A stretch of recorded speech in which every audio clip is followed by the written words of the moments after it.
Master সাহেব, আসসালামু আলাইকুম। ওয়ালাইকুম সালাম। মাস্টার সাহেব ভালো আছেন? আলহামদুলিল্লাহ ভালো জি।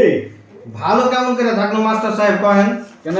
আর বেটাকে পড়াইলো এতকাল ধরে আপনি পড়াইলেন, এত আমি খোঁজ খবর লিনু, দুদিন পর পর খোঁজ খবর লিনু যে মাস্টার সাহেব আর বেটা এ প্লাস পাবে, এ প্লাস পাবে। এখন পর্যন্ত এ প্লাস পাইলে না আর বেটা। হ্যাঁ, রেজাল্ট দিলে আর বেটা এ প্লাস পাইনি। কেমন কথা বলছেন? আপনার বেটার নাম কি? তহিদুল। তহিদুল না? তহিদুল, হ্যাঁ সেটা ভালো তো, এ প্লাস পাওয়ার কথা তো। এ প্লাস পাইনি যে।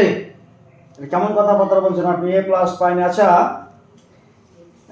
একটা কথা বলুন তো, আপনার ছেলে রক্তের গ্রুপ কি? এ মাইনাস। এ মাইনাস।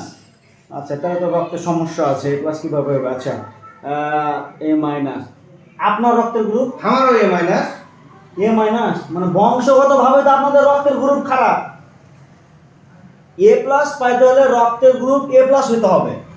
এ প্লাসের মতন পড়াশোনা কইরা রক্তের গ্রুপ এ প্লাস কইরা তারপর আপনার পরীক্ষা দিলে আপনি এ প্লাস পাবেন। এই এ মাইনাস, বি মাইনাস, এগুলা ওই ও মাইনাস, এগুলা দিয়ে তো আপনি এ প্লাস পাবেন না।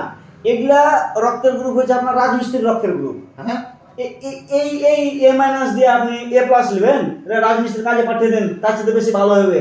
মাস্টারের কাছে আসেন, সারা বছর এ মাইনাস রক্ত নিয়ে আপনি এ প্লাস নেবেন, হবে না। ওটা বংশগতভাবে রক্ত খারাপ, এ প্লাস হবে না, জীবন হবে না। এটা পড়িয়ে লাভ না, রাজমিস্ত্রির কাজ করেন।